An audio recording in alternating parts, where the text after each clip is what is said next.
Recuerda que puedes escuchar este audio horas antes de su estreno y sin publicidad, suscribiéndote en cesarvidal.tv.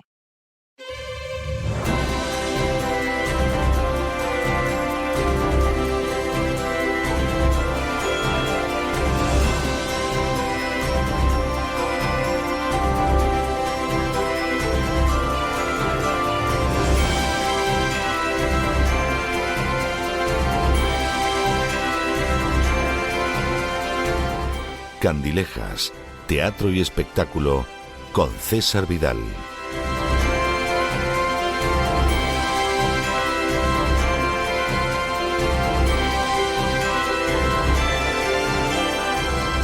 Estamos de regreso y estamos de regreso para esa entrevista especial con la que concluimos los programas de la semana la noche de los viernes.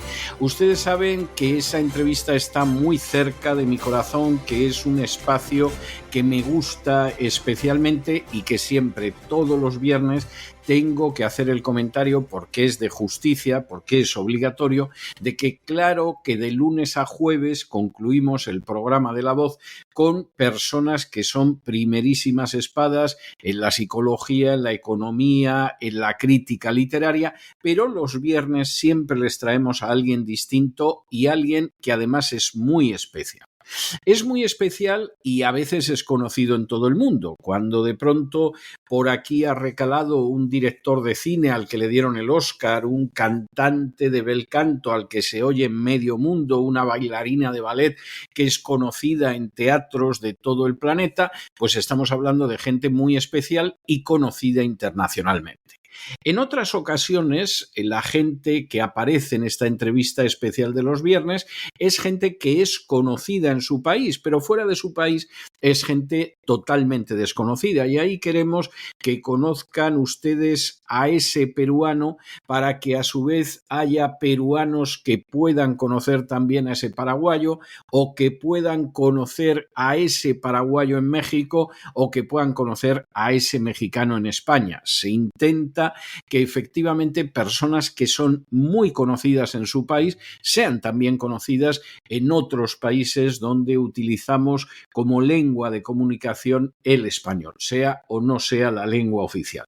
Y finalmente, ustedes saben que les traemos también a otra gente que no es conocida a lo mejor en todo su país, que efectivamente no se da esa circunstancia, pero que es gente que tiene que ser conocida internacionalmente, porque realizan una labor que a veces es conocida en ámbitos regionales, a veces es conocida en ámbitos más reducidos, pero que ustedes tienen que llegar a conocer.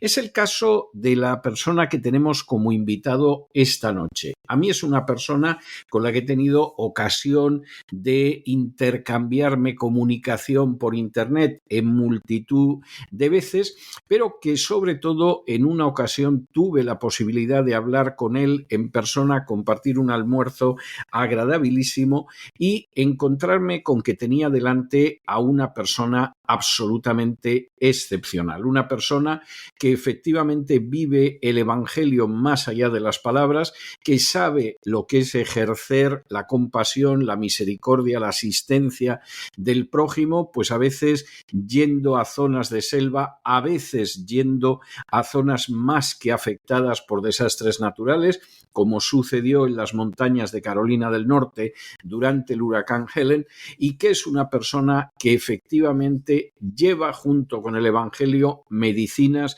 lleva junto con la palabra de Dios comida a aquellos que no la tienen, lleva al mismo tiempo junto con la predicación, pues ropa para aquellos que carecen de ella y que parece casi una encarnación de ese capítulo 24 del Evangelio de Mateo, donde Jesús separa a las cabras de las ovejas y además las separa por la manera en que se han comportado. Les estoy hablando de George Zambrata. George, muy buenas noches, muy bienvenido. Buenas noches, don César. Muchas gracias. Vamos a ver, primera cuestión son siempre preguntas iniciáticas con las que yo comienzo este tipo de entrevista. En la familia de George Sambrata había gente que se había dedicado a este tipo de actividad cristiana o por el contrario ha sido el primero dentro de la familia. Pues podría decir que sí y que no a la vez, porque recuerdo una historia de mi abuela que a mí me enterneció mucho, una historia que me parecía, la he contado aquí a varias personas y algunos me han dicho, parece una historia de película de vaqueros.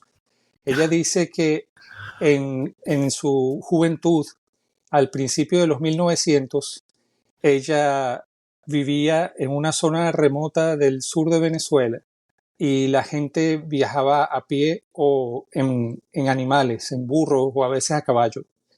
Entonces, ella me comenta que eran muy pobres, a pesar de ser terratenientes y hacendados, y era una forma de pobreza distinta a la actual. Y dice que siempre tenían una olla de comida para todos los trabajadores de la hacienda, pero que también tenían una olla de comida para los viajeros y que era una olla de comida sumamente grande en la cual pues tenían una cantidad de cosas que les alimentaban bien para continuar el viaje, especialmente a los que fuesen a pie. Y ella dice que pasaba la gente, ellos les servían comida en una mesa con mucha atención, con mucha dedicación, y si la persona necesitaba pasar la noche, habilitaban una zona en un granjero en un granero y la persona dormía allí y luego continuaba su viaje al día siguiente siendo un total desconocido. Entonces, eso me tocó mucho en el corazón y yo dije, qué acciones tan bonitas y qué lástima que en el mundo actual no tenemos algo similar. Luego, cuando pasa el tiempo, una de mis tías y dos de mis primas llegan al Evangelio por medio de una persona que caminaba a las calles hacia arriba y hacia abajo en una ciudad y esa persona le predicaba a todo el que estaba en el camino. Yo de niño le escuché predicar, me tocaba el alma cuando ella hablaba de Jesucristo, me daba terror cuando hablaba de Satanás, pero ella predicaba todo equilibrado y esas fueron las primeras semillas que llegaron a mi corazón para luego desarrollar la pasión misionera. ¿Cómo se convierte George Sambrata?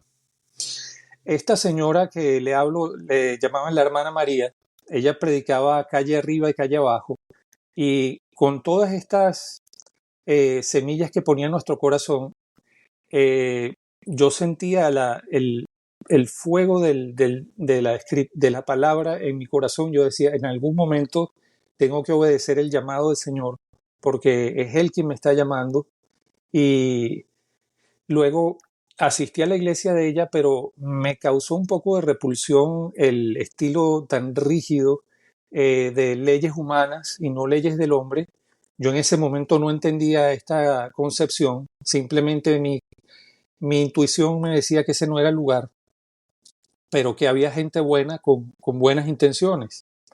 Luego de andar mucho por la vida, un día me tropecé con un amigo italiano que me dice, cuando yo le pregunté, él me habló y me dice, el espíritu muchas veces le habla a la gente. Yo le digo, Pino, mucha gente me ha dicho que el espíritu nos habla, pero explícame cómo es eso, porque yo siento algo, pero no logro conceptualizarlo. Y él me dice, cada vez que te encuentres con un cristiano que te esté invitando a escuchar la palabra de Dios, es Dios a través de esa persona que te está hablando. Y por simple que suene, eso fue muy efectivo para mí y yo dije, esto es.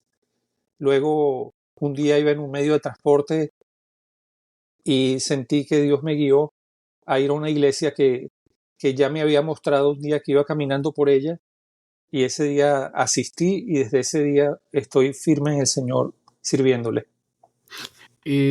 En estos momentos, George Sambrata es misionero de la Iglesia de Dios y de la Fundación Ángeles y Héroes. Tiene una experiencia en Hispanoamérica a la que nos vamos a referir y después vamos a hablar del trabajo aquí en Estados Unidos.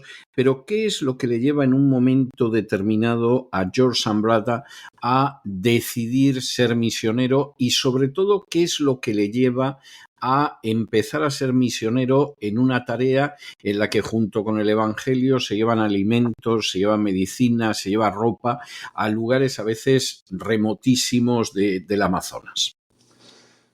En primer lugar, sería la compasión. Esta semilla de compasión de lo que comentó mi abuela de su experiencia cuando era joven, el mirar al pobre, al necesitado. Siempre tuve esa inclinación a ayudar al desposeído. Y luego cuando estoy en la iglesia y poco tiempo después, por cosas de Dios y de la vida, mi camino se cruzó con el de mi esposa. Su familia también era una familia misionera. Entonces decidimos hacer un par de viajes misioneros al Amazonas, a donde su padre ya era experto en el área, porque él había sido la persona que la Iglesia de Dios había colocado como cabeza de los pastores y los diferentes viajeros para que fuesen a esa zona. Entonces, fuimos con él en un primer viaje a una zona del Amazonas venezolano que se llama Munduapo, y de allí compartimos con indígenas de ambos lados de la frontera de Venezuela y de Colombia. Lógicamente no reconocen la frontera y por lo tanto están a uno y otro lado. No la reconocen, y es tanto así que en el lado positivo ellos viajan indistintamente entre Colombia, Venezuela y Brasil, y en el lado negativo los tres países los utilizan para las elecciones. Sí. Entonces, sí. Pues allí nosotros les llevamos alimentos, les llevamos medicina. Ya había un grupo que previamente había ido con una misión médica, de manera que nosotros nos ocupamos más de la parte de alimentos, pero también nos ocupamos de la parte de enseñanza, porque ellos nos dijeron, aquí ha venido mucha gente, pero necesitamos enseñanza. Esto me lo dijo una señora de una iglesia de Dios en Casuarito, Colombia, y a mí se me caía la cara de vergüenza, porque yo decía, se ha estado haciendo misiones en estas zonas desde 1951 y a estas alturas, 2014, nos están pidiendo enseñanzas todavía. Entonces, les dimos un programa bastante rígido, bastante fuerte, sólido, y en la última visita que hicimos, particularmente me vi movido a decirles acerca de Mateo 28, del 18 al 20, que ellos también pueden ir. Ese fue el nombre del mensaje. Yo les dije, es momento de que ustedes también vayan y alcancen a los otros, porque nosotros vinimos a ustedes y nosotros no somos ricos. Hubo gente que proveyó de lado y lado para que pudiésemos venir, y estamos aquí con los medios que Dios puso. Y si ustedes disponen sus corazones para ir y alcanzar a los otros, con los medios que ustedes tengan, la población les va a proveer, y ustedes pueden enviar a 1, 2 o 3, como lo han hecho en las Escrituras, que envían a diferentes apóstoles, a diferentes personas para ir y alcanzar al perdido. Y ustedes están capacitados en lenguas que nosotros no estamos capacitados. Ustedes conocen esos caminos remotos que nosotros no conocemos. Entonces, si bien ya han recibido bastante, ahora es necesario que ustedes den de gracia lo que de gracia han recibido. Entonces, es su momento de ir y de compartir el Evangelio con los demás. Hay una cuestión, porque vamos a ver, a este en este lado del Atlántico, en el lado americano, por decirlo de alguna manera, la situación de los indígenas, bueno, puede ser atendida, puede no ser atendida, pero hay una visión bastante realista de cuál es la situación de los indígenas en todo el continente, desde luego en Hispanoamérica. Pero al otro lado del Atlántico, sobre todo en España, bueno, hay una serie de mitos que además desaparecen, vuelven a emerger, vuelven a desaparecer, vuelven otra vez a aparecer, que pinta la situación de los indígenas en Hispanoamérica como algo ideal porque hace más de 500 años llegaron los españoles, ¿no? Esto es una visión radicalmente falsa, pero radicalmente falsa e interesada de la historia, pero que además no hay nada más que viajar por Hispanoamérica para darse cuenta de ella. ¿Cómo eran esos indígenas que usted se encontró con otras personas cuando llega a esas poblaciones indígenas? Pues efectivamente esta es una visión romantizada, es una visión muy, muy pintada de color rosa. Nos vamos a encontrar humanos como nosotros que tienen una paleta distinta de comportamientos y de conductas. Habrá gente que es muy receptiva, que es muy amorosa, que va a preparar regalos para los visitantes.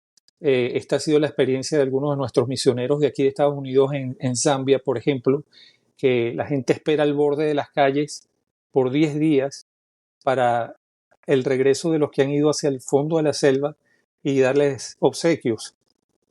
Habrá otros, por supuesto, que tienen otros intereses. Ellos quieren mantener su cultura, sus prácticas ancestrales de sus deidades, pero la gran mayoría entiende el mensaje de Cristo cuando se les explica de la manera en que es debida.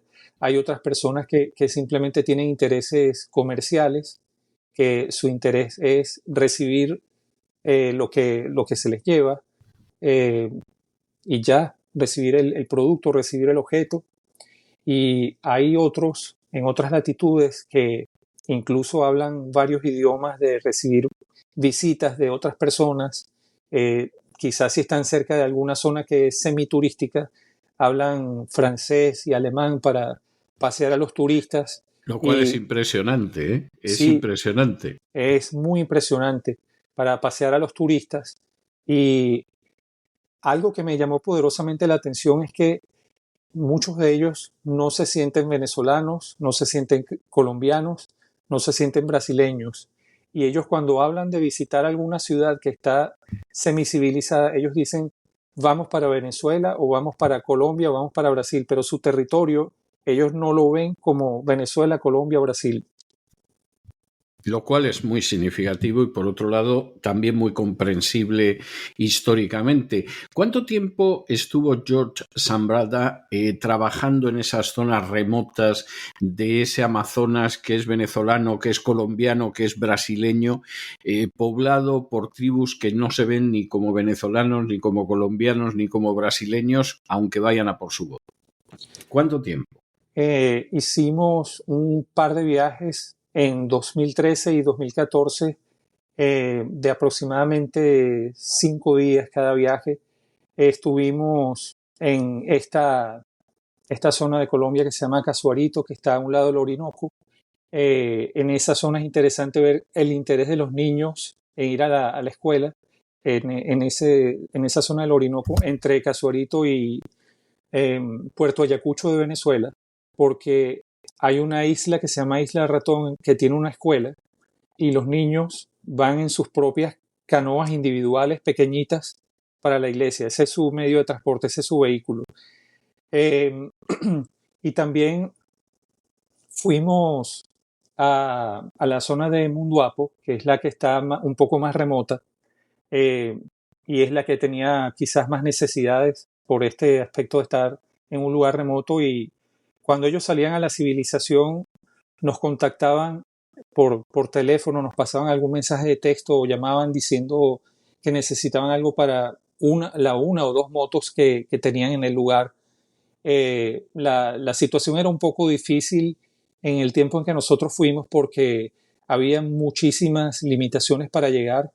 por las alcabalas del gobierno, la Guardia Nacional, todas estas requisas, el aspecto de que siempre tienen algún interés, pero cuando se les comentaba que éramos un grupo cristiano, en automático nos dejaban pasar. Y atribuyo esto a la tradición de que muchas personas de pueblo recibieron el Evangelio predicado por muchos misioneros y viajeros por décadas. Y aunque ellos no llevan una vida de practicantes, tienen un extraño respeto hacia el Evangelio y nos abrían el paso. No obstante, como el combustible está en control del gobierno, es muy difícil obtener combustible para las lanchas, para ir a estas zonas, para poner a los motores de las embarcaciones. Entonces eso fue una limitante, pero tuvimos el favor de Dios de que pudimos obtener el combustible suficiente. Esta limitación, por supuesto, la tienen los mismos indígenas porque ellos tienen en teoría, en el papel tienen una partida destinada para tener su combustible para desplazarse, pero usted sabe cómo es todo en los gobiernos socialistas, que Sí, ellos se sí. apoderan absolutamente de todo y la partida ya solo queda en el papel y ellos no tienen el acceso a su gasolina. No, es obvio que es así. Por cierto, es bien curioso y esto es algo que salió a la luz cuando se celebró durante el pontificado del Papa Francisco, el famoso sínodo de la Amazonia o de la Amazonía, que hubo algún obispo que dijo, pero ¿qué vamos a hacer en la Amazonía si no hay católicos? Es decir, o la gente practica religiones indígenas o son evangélicos. Es decir, aquí que se intenta reconquistarla o conquistar la Amazonía. Y es curioso que en el documento final se hace referencia a que la Iglesia Católica tiene que colaborar con las religiones indígenas de la Amazonía, con las religiones animistas, pero que se cuide mucho de los evangélicos porque efectivamente han ido extendiendo mucho el mensaje del Evangelio en la Amazonía, ¿no? Es algo seguramente desconocido para mucha de la gente que nos está escuchando en estos momentos, pero que resulta muy, muy revelador de cómo es la situación espiritual en esta zona del mundo. Hay, aparte de este trabajo que George Sambrata desarrolla entre esas zonas bien remotas del Amazonas venezolano, colombiano, brasileño, también al mismo tiempo va a desarrollar trabajos en pueblos del sur y del oeste de Venezuela y en zonas pobres en las afueras de Valencia, no la de España, sino la de Venezuela. ¿Cómo fue la labor primero en esos pueblos del sur y del oeste de Venezuela? Es similar a la labor con los indígenas, con la diferencia de que son personas que están más conectadas con las diferentes zonas urbanas del país, pero de igual manera son zonas muy abandonadas, zonas que tienen pocos servicios o ningún servicio, que en algunos casos viven como en una época preindustrial, viven de la tierra y de lo poco que pueden cultivar de su ganado y también tienen que ocuparse de buscar su agua y tener su lugar de desechos de aguas negras de otra manera que no es la manera moderna. Entonces, eh, es prácticamente como atender también a los indígenas, porque son lugares remotos, personas que necesitan y que para obtener algún bien tienen que rodar unos cuantos kilómetros para llegar a alguna tienda y obtener algún bien. Y en muchos casos tienen que hacerlo a pie o en transporte público que escasamente pasa por alguna ruta. No, lo veo. Y cuando estamos hablando de zonas pobres en Valencia, ¿de qué estamos hablando? En Venezuela, al igual que en gran parte de Hispanoamérica, hay cinturones de miseria alrededor de las ciudades. Entonces, hay un pueblo que queda a 45 minutos de Valencia, al cual un muy valiente pastor Y yo quisiera destacar en este momento el valor de las personas con las que nosotros hemos tenido contacto. Le agradezco por sus buenas palabras hacia mí, pero yo creo que el núcleo de esto es la gente valiente que permanece en esos lugares y que se dedica a esta obra, que son héroes anónimos. Uno de ellos es un valiente pastor que se llama Gabriel Useche. Él decidió ir a esa zona con una amiga y cuando observaron el dolor y la pobreza, la gran criminalidad, dijeron aquí hace falta Cristo. Decidieron empezar una obra desde cero, desde un terraplén que había en la parte de atrás de una casa con 5 sillas rotas que había desechado una iglesia y los demás se sentaban en el suelo. Un día nos conocimos en una iglesia y él dijo, necesitamos ayuda, necesitamos colaboración en diferentes áreas para una iglesia que estamos tratando de plantar. Nosotros empezamos a visitar con él y nos quedamos asombrados, se nos partió el corazón de ver la extrema pobreza, la delincuencia y le apoyamos desde el inicio. Quizás fuimos nosotros la segunda generación de personas que estuvo con él. Le ayudamos a plantar la iglesia, a enseñar a los jóvenes, a enseñar a los niños en los principios de las escrituras, llevarles y traerles a casa en medio de los delincuentes en la noche. Y había momentos de mucho peligro en los cuales veíamos a los delincuentes armados traficando drogas. Uno de ellos le dijo al pastor Gabriel, bueno, aquí veremos si tú eres un cristiano de verdad, porque si tú no eres un cristiano de verdad, si tú eres uno de estos explotadores, esto es para ti. Y le agitaron una pistola en el aire. Luego eran los mismos delincuentes los que nos llamaban para que fuésemos a buscar a sus niños y nos decían, ya están listos, llévenlos para la iglesia. Y los llevábamos a la iglesia y los retornábamos luego un poco tarde. La iglesia se reunía en este terraplén y luego se reunió en una cancha de baloncesto por un cierto tiempo.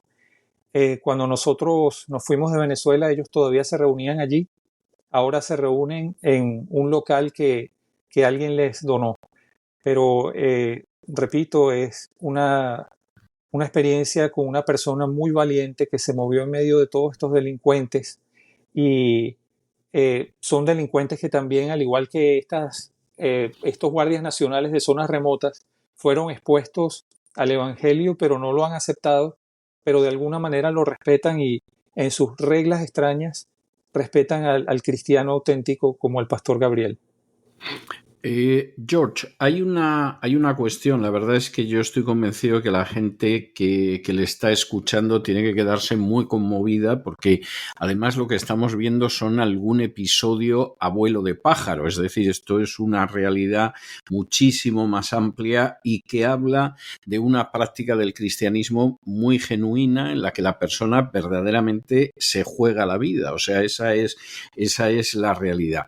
En un momento determinado estamos hablando de situaciones de destitución social, de pobreza, que serían muy difíciles de concebir para gente que viva en Europa Occidental, no digamos ya en Estados Unidos. Es decir, esto son cosas que en muchos casos yo me imagino que ni imaginan. Si piensan en una nación de Hispanoamérica, piensan en la capital y en los rascacielos que pueda haber, pero luego todos estos panoramas ni se piensan. ¿Qué sucede cuando en un momento determinado llega en Venezuela al poder un proyecto de gobierno que es socialista y que se supone que precisamente porque es socialista va a acabar con todas estas situaciones de pobreza más que extrema desde una perspectiva norteamericana y de Europa Occidental? ¿Cómo incide ese programa socialista en la suerte de la gente? Verdaderamente la situación económica, la situación social de esta gente mejora, se queda igual, empeora, ¿qué pasa? Pues como en todo sistema socialista, la pobreza se agudiza mucho más. En principio ellos empiezan con regalos para enamorar a la gente y tener votantes, pero luego estos regalos cesan se enfrentan con la gente se enfrenta con la dura realidad de que simplemente los estaban engañando y que luego todo va a los bolsillos de la cúpula que está gobernando y empieza a escasear el transporte público. Nosotros, por ejemplo, cuando viajábamos a este pueblo en las afueras de Valencia, muchas veces tuvimos que ir guindados de las puertas de autobuses, autobuses que estaban inclinados del peso de la cantidad de gente que llevaban, y llegó un momento en que ya ni siquiera podíamos ir porque para el momento en que el autobús pasaba por nuestra parada ya era imposible montarse y nos pasaban de largo. Y así les sucede a muchos de ellos. Los camiones de alimentos a veces no llegan a estos lugares porque tienen miedo a ser saqueados. En algunos momentos pagan a un criminal para que vaya en el techo del vehículo para que les proteja a los otros criminales o salude a los otros criminales y les diga, no, esto viene a traer comida para nosotros. En muchos momentos, muchos de nosotros, como el pastor Gabriel y el pastor Eliezer Medina en la Isabelica en Valencia y otra cantidad de pastores, hacen comedores locales, preparan comidas sencillas, sopa esencialmente, para cientos de personas todos los días. Y esta es una de las cosas a las que principalmente se ha dedicado el pastor Gabriel, con ayuda de algunos donativos de gente de España, de Alemania, de aquí de Estados Unidos, pero la incidencia en la pobreza del venezolano por parte del socialismo es muy fuerte porque antes tenían más acceso a materiales de construcción, ahora no lo tienen. La constante devaluación también es un problema agudo porque si no inviertes el dinero en el momento, se te vuelve sal en agua, lo pierdes completamente. Y en cada aspecto de la vida que usted mire, el más privado, el acceso al papel higiénico, el acceso a una medicina, el acceso a los alimentos, todo está en caída libre, producto de esta intervención gubernamental para mal. Hay un momento en que usted decide salir de Venezuela y va a desarrollar un trabajo enorme en operaciones, pues para cubrir necesidades de salud, para cubrir necesidades de higiene, etcétera, entre venezolanos que están en Argentina, en Chile, en Colombia, en el Ecuador y en Perú. ¿Por qué decide en un momento determinado pasar de ocuparse de esos venezolanos en el interior a pasar a ocuparse de esos venezolanos en el exilio? Nosotros salimos en 2015. Mi esposa obtuvo un trabajo en Kings Mountain Middle School en Carolina del Norte, y eso fue lo que nos guió a salir. Esa fue una etapa de una serie de milagros en las que el Señor nos sacó de Venezuela, y cuando mucha gente luego migró, hubo varias olas de migración en Venezuela. La primera, la que se le llamaba los viajeros los viajeros del aire, los balseros del aire, perdón, que eran venezolanos que eran de clase alta o de media alta, salían de Venezuela.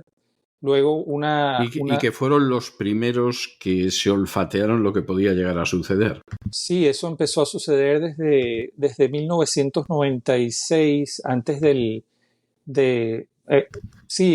el gobierno de Caldera, antes del gobierno de Chávez.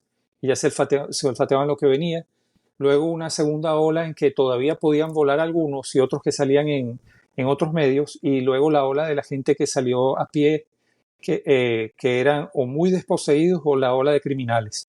Entonces, entre estos muchos desposeídos había mucha gente enferma, personas que nos expresaban desde Ecuador o Chile, que tenían diabetes, que tenían alguna otra enfermedad, que necesitaban inversión. Entonces, nosotros publicamos en nuestras redes la necesidad de ayuda para que alguien pudiese donar, y fuesen personas de venezolanos en Estados Unidos o en otras partes, o personas estadounidenses, personas de España, conocidos de Alemania, donaban, y nosotros canalizamos estas donaciones principalmente en la parte médica para aquellos que habían salido enfermos de Venezuela que se pudiesen recuperar en estos países.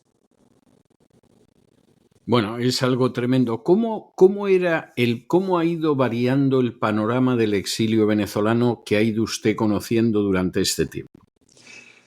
Pues como le he dicho, la última ola fue la ola de criminales y eso nos afecta a todos porque aquellos que hacemos un trabajo de bien, que queremos servir a la comunidad y que queremos respetar al país que nos ha acogido, nosotros respetamos sus reglas y nos incorporamos a su sociedad, pues nos vemos afectados en el sentido de que el gentilicio es mal visto.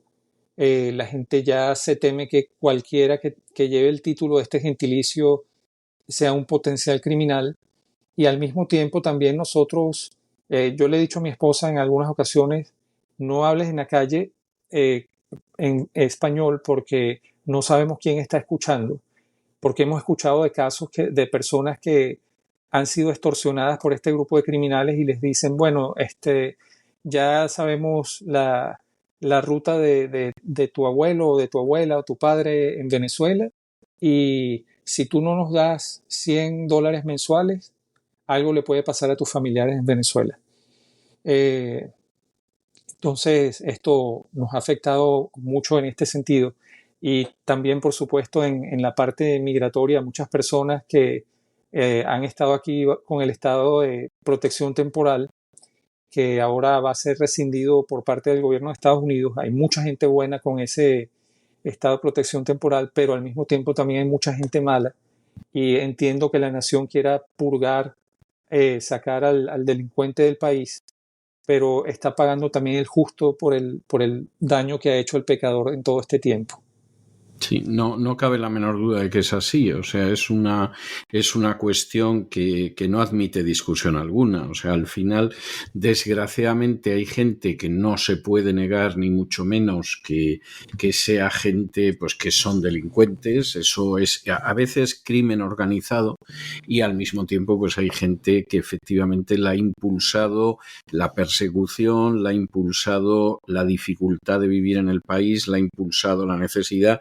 Es algo que no tiene en absoluto vuelta de hoja. Hay un momento en que este ministerio de George Zambrata que estamos mencionando, insisto, tocando algún punto, es decir, simplemente dando alguna pequeña pincelada, también empieza a desarrollarse dentro de Estados Unidos y más allá del ámbito venezolano. ¿Cómo fue la experiencia del huracán Helen?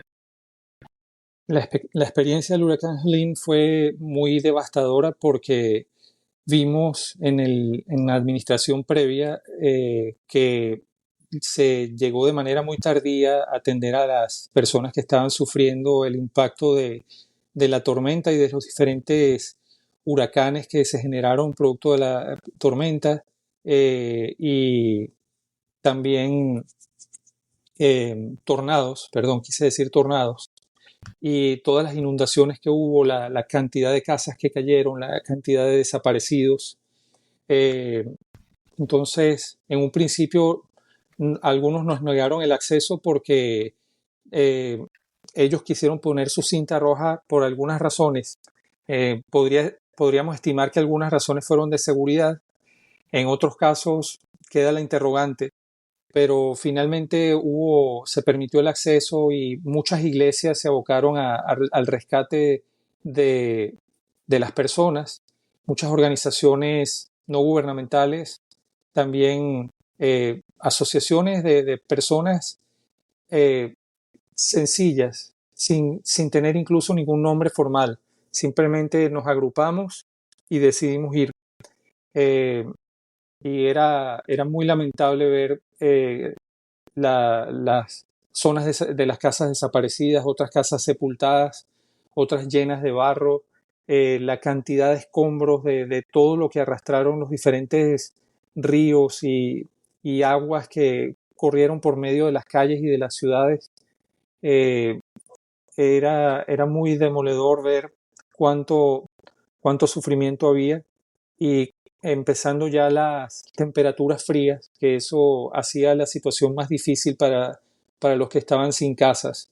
Entonces la carrera contra el tiempo era muy fuerte porque había que construir mini casas con aislamiento térmico total, tanto en el piso como en el techo, todas las paredes, o conseguir estas casas rodantes que se llaman campers, que son lo más práctico para un momento como Sí, este.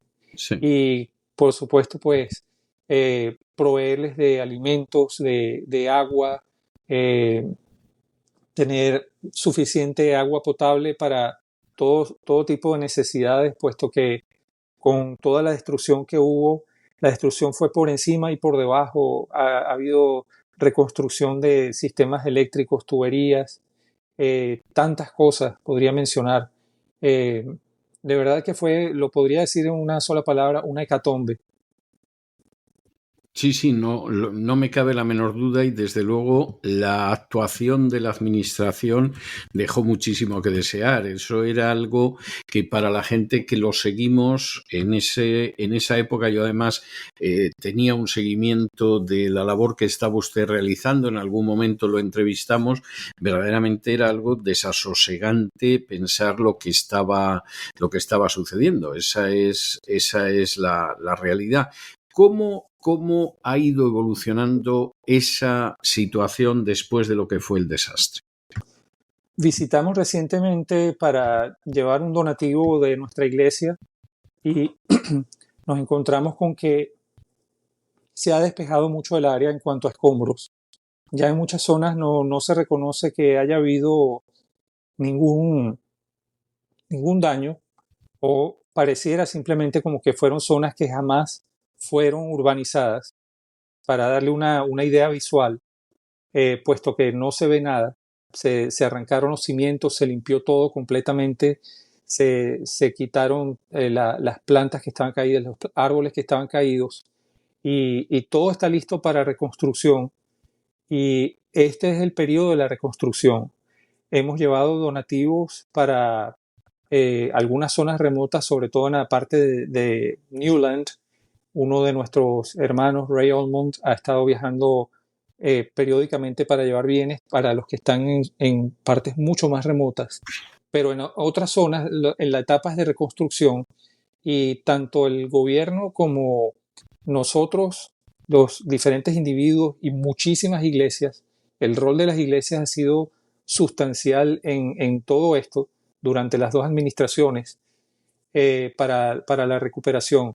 Ahora es más necesario el rol de las empresas y el rol del gobierno, y muchas de las agencias que nacieron de todo este desastre, que están instaladas en las montañas, manejadas por gentes de las montañas, están encargándose de recabar todo lo necesario para reconstruir diferentes áreas, para ayudar al que tiene ya algún ahorro o algún donativo de parte del gobierno, o algún financiamiento de alguna entidad privada, y en algunos casos, para el que no tiene nada en lo absoluto, pues se le construye de gratis su casa de nuevo.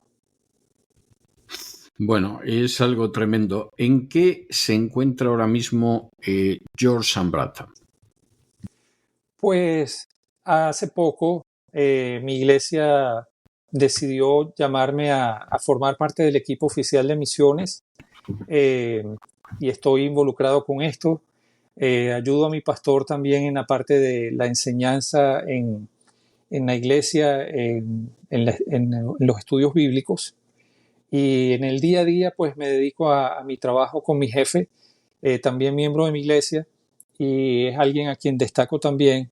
Aquí me vuelvo a repetir, los héroes de esta historia son muchísimos. Yo solamente soy el vehículo de expresión en esta entrevista, pero los héroes son otros. Mi jefe, cuando me contrató, me dice, este es nuestro medio de ingreso, ciertamente, para poner comida en nuestras mesas, pero ten presente que primero es un ministerio. Entonces, si nosotros visitamos a algún cliente y Dios te guía para que le hables del Evangelio, yo me encargo de hacer todo el trabajo mientras tú hablas con esta persona y le das la palabra del Señor. Y si el caso fuese que yo sea el que tenga que hablar, yo espero que tú hagas lo mismo, que tú te ocupes de hacer el trabajo mientras yo hablo con esta persona y le hablo del Evangelio. Y en esto vivimos todos los días y siempre decimos, nunca sabemos qué hay detrás de cada puerta. Nos encontramos con situaciones terribles de personas en estado terminal, de personas solas, de personas con necesidades que no le expresan a nadie, y les decimos, fuera de lo que es nuestra labor en su casa, si ustedes necesitan algo más, nosotros venimos fuera de nuestro horario de trabajo y les ayudamos con esto, o venimos con gente de la iglesia y les ayudamos. Y hemos tenido situaciones hermosas en las cuales, por ejemplo, mi jefe se devolvió a una casa y le predicó el Evangelio a uno de estas personas a las que fuimos a ayudar trabajando en su casa. Y él dice, nunca había visto una transformación de alguien que haya sido instantánea. El rostro cambió por completo, aceptó a Cristo y luego nos enteramos de que a las 2 semanas esta persona murió. De manera que la palabra la recibió a tiempo y lo importante es ser obediente a lo que el Señor nos llama. Sí, realmente es así y además son testimonios extraordinariamente conmovedores que verdaderamente tocan, ¿no? Y que además, yo insisto, estos son algunas pinceladitas de lo que es el trabajo de George Sambrata, pero como él ha dicho muy bien, hay gente muchísimo más dedicada, hay gente que es totalmente anónima, ¿no? Nadie la conoce, nunca aparecerá en un medio de comunicación, nunca los van a entrevistar, nunca los van a llevar a televisión, nunca les van a dar un premio o un homenaje. Esa es la realidad y sin embargo, esa gente es la gente que explica el avance del Evangelio en Hispanoamérica durante las últimas décadas, que explica por qué verdaderamente hay gente que sigue conociendo al Señor más allá de lo que puedan hacer organizaciones humanas, a veces pomposas, a veces ridículamente medievales, a veces sí ocupando realmente minutos y minutos de lo que son los noticiarios, pero que en realidad poco o nada tienen que ver con el mensaje del Evangelio, que es vivida por gente mayoritariamente anónima, sencilla, pero que busca en primer lugar el reino de Dios y su justicia. Muchísimas gracias, señor Sambrata, por estos minutos que nos ha concedido. Yo creo que son extremadamente interesantes. Y estas entrevistas, cuando tenían lugar hace ya muchos años en un estudio de televisión, vis a vis, cara a cara, yo tenía la costumbre de regalar alguno de mis libros a la persona que había tenido la gentileza y la paciencia de regalarnos su tiempo y de someternos a la aventura,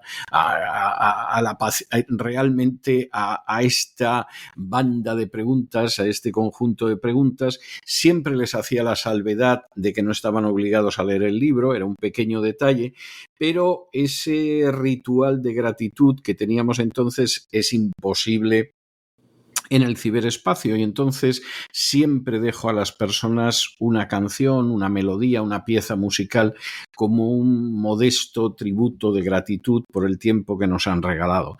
En su caso he escogido una canción de los años 70 de una compositora que se llamaba Karen Lafferty, a la que yo llegué a conocer en Suiza brevemente hace ya muchísimos años, en el año 80, lo cual es hace pero mucho tiempo. Estamos hablando de 45 años, de más de 45 años, y es una canción que dice aquello de busca primero el reino de Dios. La canción se llama Seek Ye First the Kingdom of God. Me parece una canción muy bonita y me parece que además es una canción que encarna y representa muy claramente lo que es la labor de años de usted, de buscar primero el reino de Dios y su justicia, y lo demás vendrá por añadidura. Y efectivamente así es. Muchísimas gracias por haber estado con nosotros, George. Muchísimas gracias también por esa labor que desarrolla día a día, y comuníquele un abrazo muy fuerte a su esposa, porque nos consta que es un elemento, pero vamos, importante, indispensable dentro de esta labor cristiana. Muchas gracias a ustedes, don César. Ella es una heroína, en este caso, de las héroes anónimos que no han sido entrevistados, porque ella fue el corazón del desarrollo de la Fundación Ángeles y Héroes. Ella fue la de la idea. Y en cuanto al regalo, le agradezco la canción, y ya usted me había dado por adelantado el libro que en aquella ocasión en que nos conocimos, el libro de Pedro. Muy agradecido. No, muy agradecido usted. Un abrazo muy fuerte y hasta siempre. Un gran abrazo. Y con estos compases extraordinarios del Busca primero el reino de Dios de Karen Lafferty, hemos llegado nosotros al final de nuestra singladura de hoy del programa La Voz. Esperamos que lo hayan pasado bien, que se hayan entretenido, que incluso hayan aprendido una o dos cosillas útiles. Y precisamente porque estamos seguros de ello, los emplazamos para el lunes de la semana que viene, Dios mediante, en el mismo lugar y a la misma hora. Y como siempre, nos despedimos con una despedida sureña. God bless you. Que Dios los bendiga. El programa La Voz es una producción de Artorius Incorporated y al amparo del derecho a la libertad de expresión. No se hace responsable de las opiniones vertidas en el curso del mismo.